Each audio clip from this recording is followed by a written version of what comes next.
a friend of mine who was writing about Braid, who'd seen Braid at GDC, sent Jon my webcomic, I guess. I think that's how it happened, or got us in touch. But the webcomic was essentially my portfolio for Braid. So there was some kind of something in the comic that felt close enough in spirit to Braid, I think. And I felt that way going into Braid, that there was some continuity and theme or approach or something like that.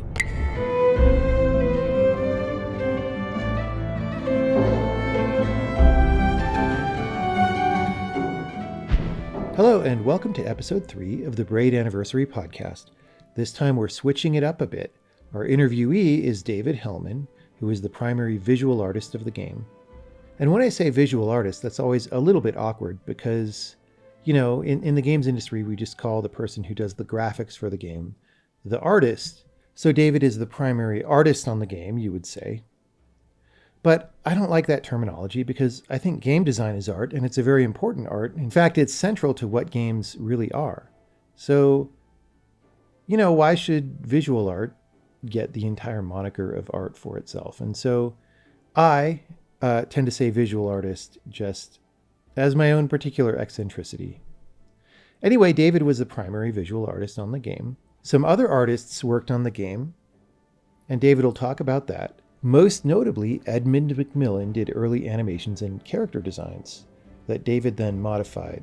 David's going to talk about how he got started working on the game and how he developed the style that is so recognizable today. So let's get into it. I'm ashamed. What are you ashamed of, David? I don't know. This game, if I'm trying, I'm not ashamed. I'm not ashamed. Take it back. You really backtracked on that. What are you not telling me? This is an interesting thing to like explain work I did a long time ago. Okay. It's cool. I'm happy about it. I feel very fortunate about Braid overall. Yeah. That it's been a really good thing for me. But it's also kind of it just feels lucky. I guess I think of Braid as something that was very successful in the context of my life. And like people talk about it like it mattered. And so I feel both proud, but also like that's just really lucky. Like there's always some distance. There's always like a gap between having done a thing and then like however it's received or exists in the world and other people knowing about it. And it's unique in my life as a thing that people know about more than I expect sometimes. Do you think that, you kind of mentioned that it kind of has a life on its own outside of, your experience with it. And, yeah. And when you say you're ashamed that you feel lucky that, is this just kicking yourself and saying that like my work's not important, or is it that like where's that coming from? Yeah, I don't want to be overwrought. Like I'm sort of kidding around, but I guess there's some like ambivalent feeling or kind of two-sided feeling because maybe it's the other side of like feeling proud is feeling modest. Okay. Yeah. But you are proud. Yeah. And I think I feel most comfortable if I'm talking about the decision making in the work and feeling creatively excited. Then I really like talking about it. Okay. But I'm also proud that like it was successful, and that like if I just met somebody upstairs and didn't bring up that I met like an artist, mm-hmm. a game artist, and I said, yeah, I'm like working on I've done an indie game or something, and then was it you? You came over? Was it? Yeah, you were right there. Because there's another time Tom came over and the same thing happened, where someone else came over and said like, he's not telling you he did Braid. And that's happened to me a bunch, and that's what people do also. Like that's what people do when you're talking to people in your industry and people know of each other's projects, but it's not like I'm in some random bar somewhere and it's like, oh, Braid isn't like that famous, but there's still that sense that I do feel proud that I made something that's important enough, I guess, or it was like effective enough as a product that we're now doing this. Yeah. Much later. So I feel like a sense of pride and also a sense of like security and kind of like I feel like I've received enough praise in my life to feel most, I don't know, fairly secure, which doesn't always work, but yeah. On that subject, then, let's kind of go back to original Braid. Okay. And, I mean, I met you post Braid. I don't know that it was like out yet, but it was like I had played it somewhere the first time I met you. So I didn't know David pre-Braid, but who was David Hellman? Like at the start of Braid, right? Like I know you're an artist, but what was your medium? What were you doing at that time? I was pretty fresh out of art school in Baltimore, where I grew up, and I'd been doing a webcomic called A Lesson is Learned, but the Damage is Irreversible with my friend Dale Baran, who's a writer. And I was interested in games. I'd worked on some games in college with a friend, some prototypes, I mean, but I was pretty far removed from like any actual industry activity or like viable indie development. It was just kind of hobbyist stuff in an art school context. And I really didn't want to get a job. Dale and I both felt that way, and we were doing our comic as a way to forestall that. Like, hopefully, we would just make something we would own completely on our own terms, and then make a lot of money off of that, and never have to get jobs. That was the goal, but we didn't have the business sense to pull that off. I mean, I was selling posters that I was printing at home, and it was just not the volume wasn't there, and my kind of turnaround wasn't there. So it was, paying for some of our costs, but not much more. And then John Blow, a friend of mine who was writing about Braid, who'd seen Braid at GDC, sent John my webcomic, I guess. I think that's how it happened, or got us in touch. But the webcomic was essentially my portfolio for Braid. So there was some kind of something in the comic that felt close enough in spirit to Braid, I think. And I felt that way going into Braid, that there was some continuity and theme or approach or something like that. Yeah, I mean, what comes to mind for me when I think of the two back to back is surely just, informed by the fact that it's your art, but there's definitely a tonal connection. Yeah? I think so. I mean, I actually struggle to come up with the adjectives to describe that tone, but I'm wondering if you know what they might be. I think the comic, A Lesson is Learned, like Braid, I think we were struggling with just messy stuff about human feelings, kind of personal feelings, romantic feelings, some yearning, sometimes literally like a romantic desire, and sometimes just a kind of discomfort in the world, like an existential uncertainty or something. So some feeling of incompleteness, kind of high level airy stuff, like emotional stuff, and not like survival angst, but feelings. And then the artistic expression itself being a way of engaging with that. I think like the comic took many forms visually. Like we were restless and changed it up a lot. And that's part of what made it really fun, that we never had to just like be production line style and do a bunch of the same thing. It was always evolving a bit and exploring, and that kind of search and like shifting, I think, had something to do with trying to resolve irresolvable things that you're feeling, and also having fun with it, like enjoying the possibilities. And yeah, Braid, I think, is also about some kind of some kind of search that's hard to exactly explain, but some kind of existential search, or search for like the truth of the world, access through one's own senses and thoughts, which are unreliable. And and also some kind of romantic search, the kind of searching for some attachment that would be significant or profound or complete the picture somehow, and yeah, kind of reshaping your world as experienced through your senses and thoughts. So kind of the way the style of the comic changed. The world of Braid is in the process of being created. That's what we wanted to come across, that it feels like it's being made in front of you and it's alive, and it's like you're seeing a painting being painted in front of you, but you're inside of it. That was the idea.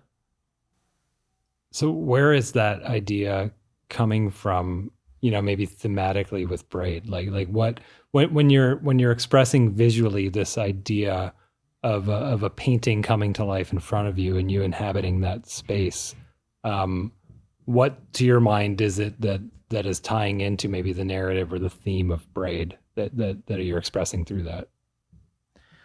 Well, I think Tim, the main character in Braid, is trying to answer questions in his life, and he's doing it actively through an act of creation, or maybe even thinking about it as an act of creation, because his thoughts become his world, the thoughts he constructs around himself that he needs to kind of parse what's going on. And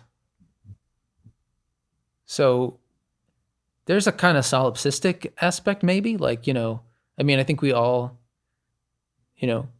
interface the world through our own perceptions and everything. But I think in Braid, it's a very conscious, overt thing where it's supported in the narrative too, that he's like has a creative power in the world, and he's sort of trying different experiments to see if he can understand the world better. So there's a creative. Don't know if I'm answering your question directly, but the living painting idea reflects Tim's creativity in trying to create a world, create a framework that will allow him to have like that authentic encounter with the world. But he has to build that himself. It's not, I guess he can't just access it directly. It has to be discovered, or he has to build some scaffolding towards it. So when there's, for example, maybe pieces of, real world that are maybe like morphed and skewed within Braid's world, right? Like I'm thinking of furniture and like the house, like when there's props like that, is that Tim trying to sort of build a framework with what he understands in, let me rephrase that. Is that Tim sort of like grasping at what he already knows and understands in order to like build a new framework for sort of building this, this new way of connecting, I guess? You're asking if well, like what role does that stuff play? You know what I mean? Like because it's not just, I'm thinking of, I don't know what world, I think it's 5 or 6, where it's, there's just like furniture in the giant drawers and 5, and like that to me as an observer is like, that's something from Tim's real world that's sort of like dreamlike being painted into, whatever he's got going on right now. Like what were you going for by incorporating those things? Yeah, well, the scenery in each world reflects the themes of the world, which relate to Tim's particular state of mind and particular focus and everything. So in World 5 is about the question of staying or going. And World 5 explores two different outcomes from that fork, from that decision. So when you rewind, the last thing you did plays forward, but you're now existing in a parallel world. So it's first implemented in the game play, in the game systems, And then the puzzles engage with that idea, that reality, that created reality created by the programmer and designer of two worlds that do, in fact, in front of you exist in parallel. And then, so then the art tries to engage with that motif, both, I guess, as a formal thing, but also emotionally. So if it's about staying or leaving, I want to represent both of those ideas. So we have a lot of domestic objects, like the drawers and the comfy pillows and stuff. They're not, they need to look really comfortable and nice. Like, what a nice duvet, what a nice sofa. This pillow has a lot of texture on it, these beautiful old books. So there's a sense of value in them. But then they're all out in a swamp. They're all out in the water, and they're obviously deteriorating. They're in piles, so they're not well cared for anymore. So there's a contradiction that I'm just trying to turn into a visual. But I mean, hopefully it's sort of intuitive. It might feel kind of weird, but then it gives your mind something to like play with while you're also doing the puzzles.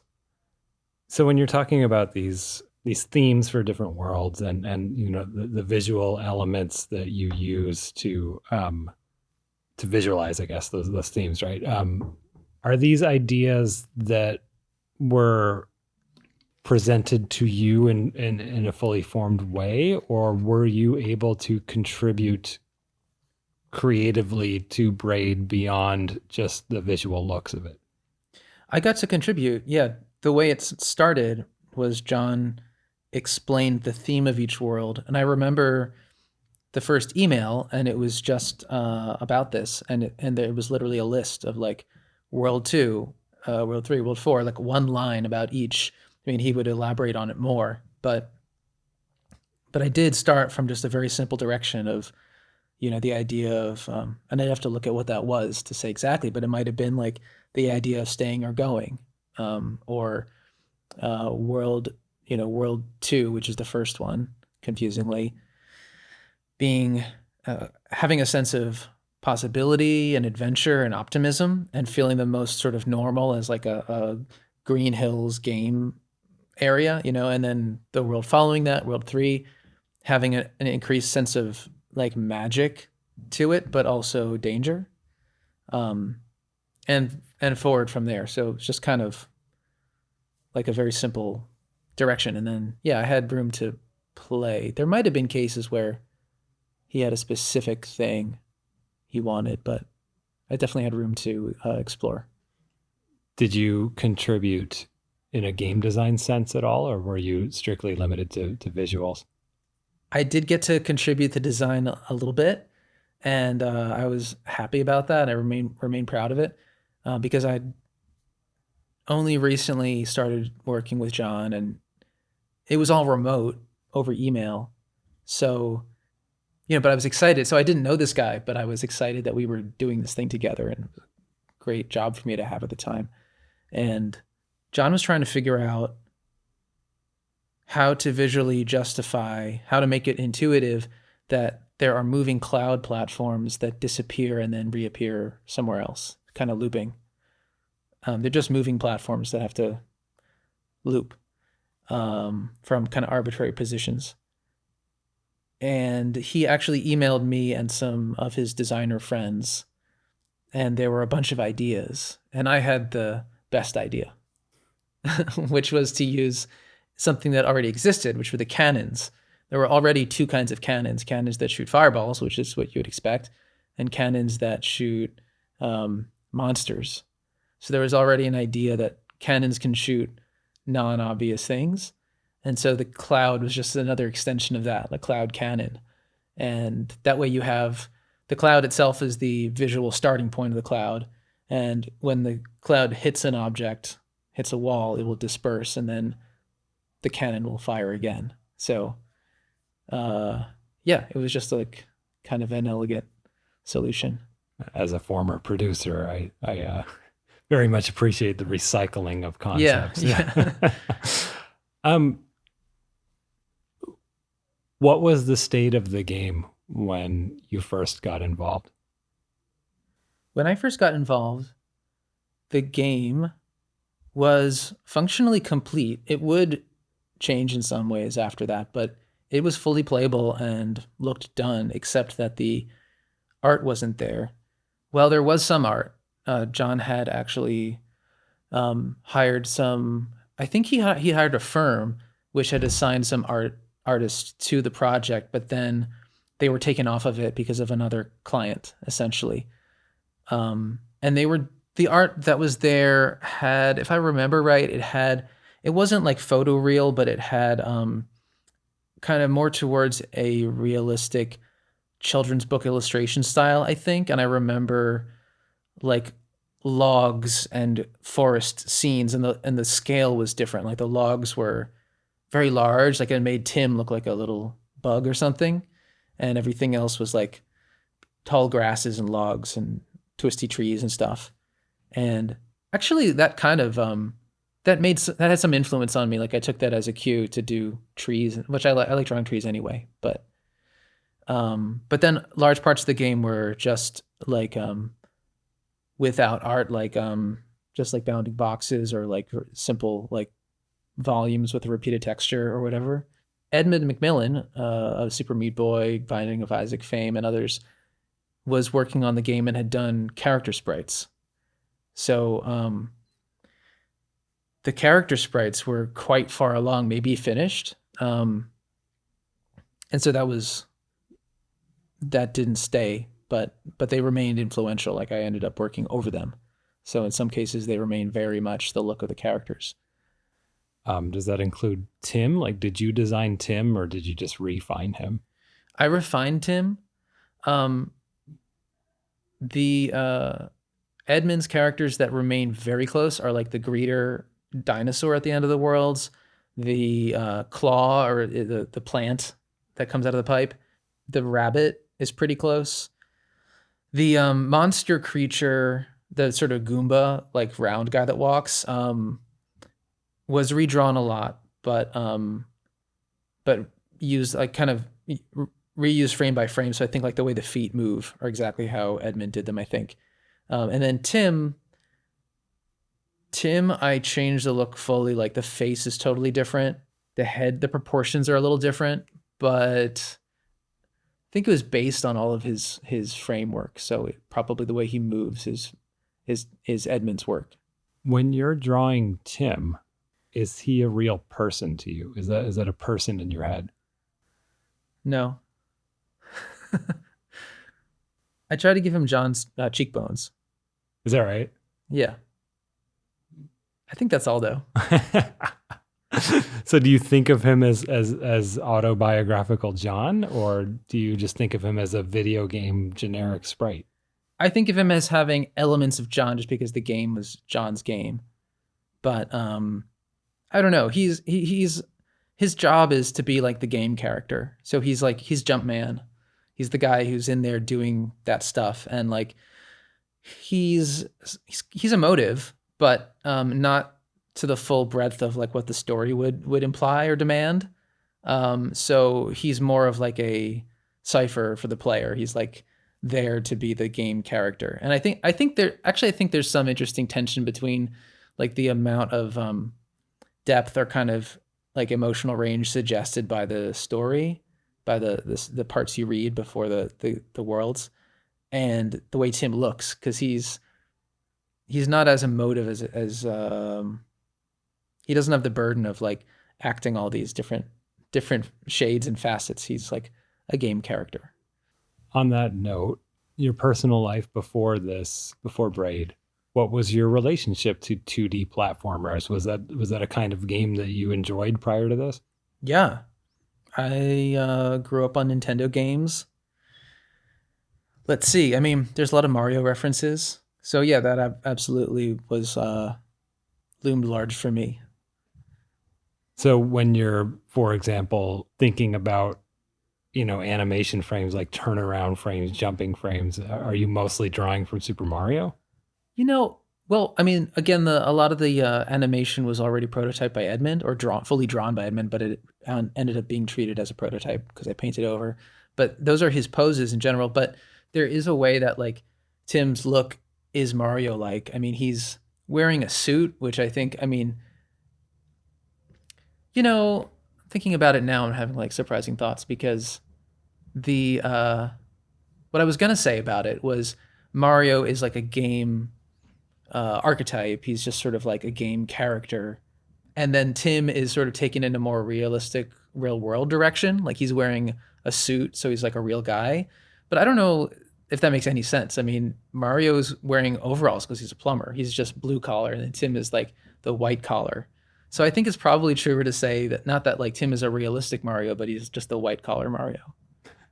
he's a PMC Mario. He's professional class Mario.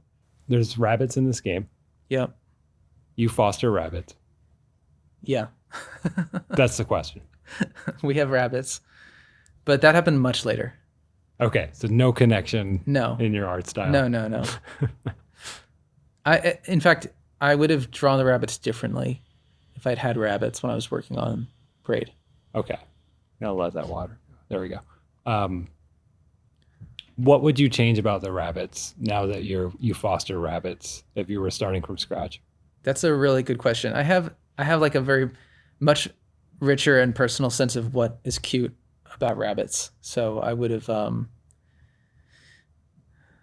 definitely would have captured more of the expressions of our rabbits and their body shape probably. Would you have kept them as vicious as they are? Yes, I think so. Tell me about art school. What did you study in art school? I was a general fine arts major, which gave me the most flexibility, which is very much in keeping with my whole like avoid a job, avoid obligations stuff, and do things that I want to do.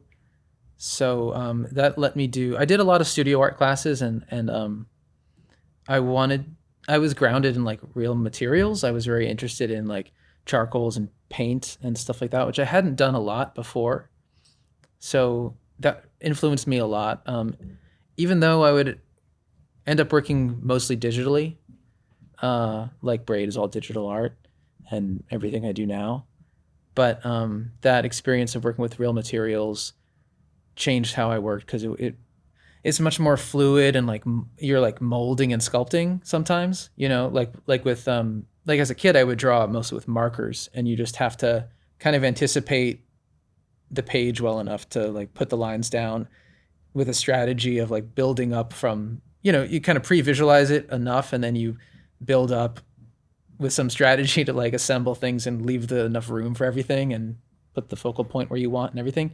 But with materials like charcoal and oils, they can evolve. You can go over and move them around a lot. So I got very interested in that whole process and felt that it reflected in some way like that complexity of like being a human or something that we were trying to capture in the comic. A lesson is learned, and that I felt was relevant in Braid, that life involves a kind of messy search for the right shape of things, and you're gonna try something and then wipe it out or go over it again, or there'll be surprises and discoveries as you go, and you'll find yourself doing something.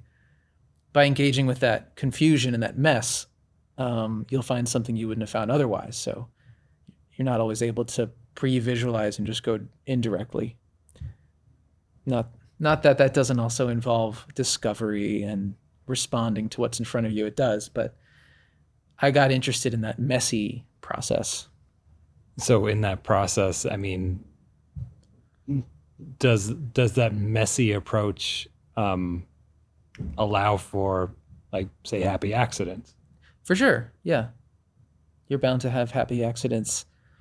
And I like things that are irregular, too. So sometimes you end up, sometimes I literally make a mess, like just make some scribbles and then start to draw over them. And then I'm forced to focus in a way that I'm seeing the new thing I'm putting down, and kind of filtering out the thing that it's on top of, but then it gets incorporated surprisingly sometimes. So I may only cover like half the canvas, but the half that's showing through is now serving the thing that went on top, kind of by accident. But then I allow it to exist. Were there any elements that come to mind in Braid that you weren't visualizing when you started throwing the digital paint down that just sort of like materialize themselves out of the marble. Well, you said out of the marble. That reminds me of a quote. Isn't that the Michelangelo quote? Did you know that? Oh, I thought that's why you said out of the marble. But there is a quote from Michelangelo, I think, or at least a saying about him. Oh, sure. I mean, that is what I was drawing. Yeah, that he would Yeah. see the figure in the block of marble and free it. And that's what I'm thinking of when you're describing this mess process and sort of carving away at it. But that quote, I don't know. I haven't heard like discussions of that, but that suggests to me almost more of like a sense of that the final form is kind of fated or dictated somehow, like it's already there and he just has to reveal it. And marble is so like hard and doesn't move around. So once you chip something off, it's basically done. But that's so different from from messy painting where you're pushing things around back and forth and there's no like definite endpoint. It's just like you could work it forever. You don't run out of marble to chip off. I don't know if I answered your question though. I think you did. I think you did. So you had done some, let's say, amateur game development. Yeah. Before Braid. Are there like Braid looking prototypes that, you know what I mean? Like that you worked on? Like, is there any sort of similarities between Braid and your past game prototypes? I don't think so. I don't remember. The things that I can think of now look very different. Like I remember working in like black and white low res pixel art and doing 16-bit style art and even doing some 3D stuff, which I remain a beginner in all that. But building like some kind of 3D castle and having a critter run around. So probably nothing like Braid. Having a hard time visualizing 3D art from you, to be honest. It's just like a Minecraft type thing. Like Got it. Blocky, but I do like space and designing spaces and the feeling of being inside of a thing, or you've gone outside, you're on top of it, all that stuff. Yeah, that I'm having an easy time imagining for sure, just based on things like Second Quest, right? Like that's definitely you. Do you feel that there were other artists you were tapping into when drawing Braid? Yeah, I always cite Paul Cézanne. Definitely, his work definitely had a huge impact on me, and I've looked at it a lot. I really liked how there are probably just some like formal similarities I could point out, like the way he constructs things with a lot of regular brushstrokes. That many of them are kind of close in size and shape, and it's just like a lot of strokes. But he's also building with like a very strong sense of geometry, and I do that in some way. But there's also to me like a vibrancy in the way he combines colors, and I just have a feeling that his work has a search about it. Like he's searching for something beautiful and ordered for him. And the way he handles contours and shapes, they kind of shimmer. It's kind of like there's a vibration to it. So things aren't like locked in completely firmly, like they're like marble. It has a kind of shimmeriness to it, like the way, which feels like perceptual to me, like the way your head moves around side to side a little bit. And therefore things are kind of hovering around more than, being completely reliable and solid. I think that kind of hovering feeling is also feels somehow related to, I don't know, that's just how life is. Like things shift and are a bit unreliable, but you try to keep your bearings. It's interesting. This is, maybe the second or third time this theme has come up in this conversation of kind of searching for truth through art, right? I mean, is this something that, I feel that from the game design as well, from the narrative, right? I mean, is this something that you think maybe connects you and Jonathan? Yeah, I think that was a similarity that made me feel at home with the project very quickly. Yeah. And it's something that, is it something that, well, actually, this was the next question I was going to ask was, what did you think of the game when you got it? Were you like, oh, this is a cool game. I'm really excited to work on this, or Yeah. what was your perception of the game when it came in? I thought the game was cool. I thought it was clever. I thought it had integrity. Like I could tell, because he would talk about this, but it was also obvious in the game that it really gets to the point. It's doing something interesting and it's self-aware and focused, and so it's not like larding it up with a lot of tropes and kind of trinkets and things. So it's Jon would always say this game values your time. So yeah, it felt like something intentional and cool and intelligent. Like there was some but it also felt like, I think this may be retrospective more than how I felt at the time. I don't know, but it did feel also like the natural thing for someone to do, because even though I was living in Baltimore and just kind of engaging online and stuff like that, I think there was a sense that games were ready to become more personal and to use some established forms and formats to be more introspective or philosophical, that kind of thing.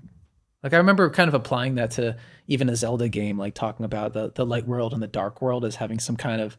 I remember actually my friends laughed at me because I was getting too highfalutin about it, but like, the idea that there's a world and then there's like a symbolic world behind it that reflects some truth. Like I just thought games can do all this stuff, but if you strip away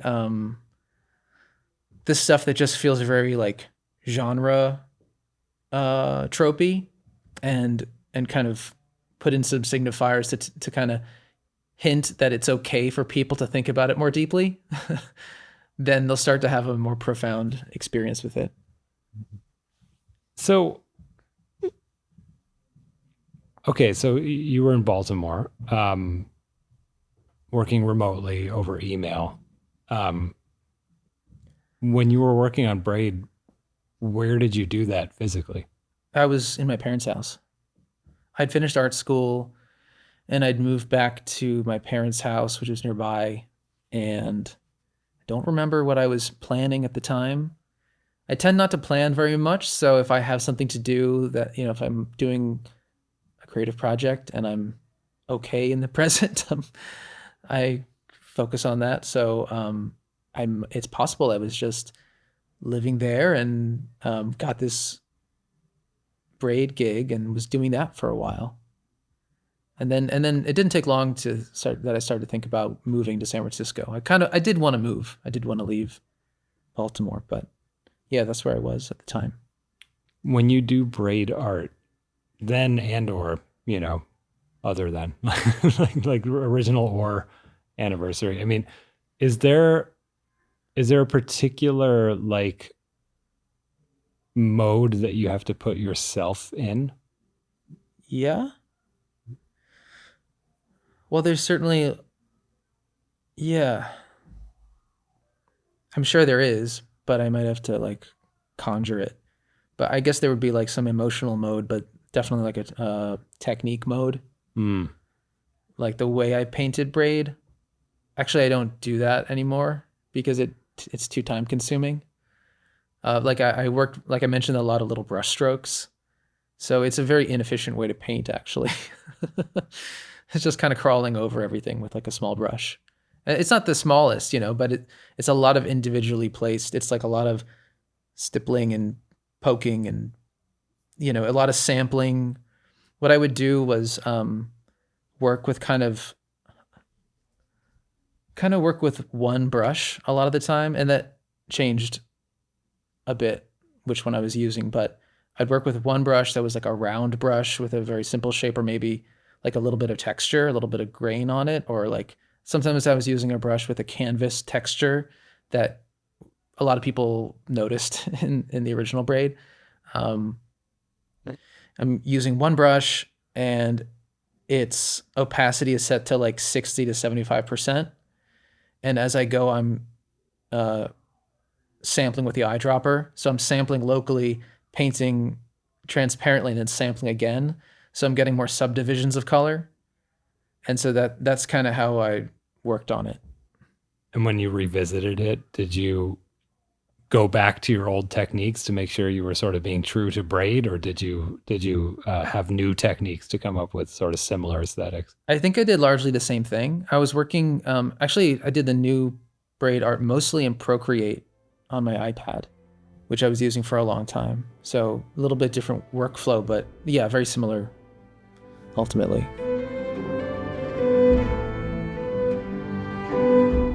Thanks for listening to the Braid Anniversary Podcast. We'll be back next week with another episode. What'll be in it, we don't even know yet. But till then, enjoy life. In this episode, Frank Cifaldi asked the questions, David Hellman answered the questions, Jason Brisson produced, and Will Torbett edited. Thank you, and we'll see you next time.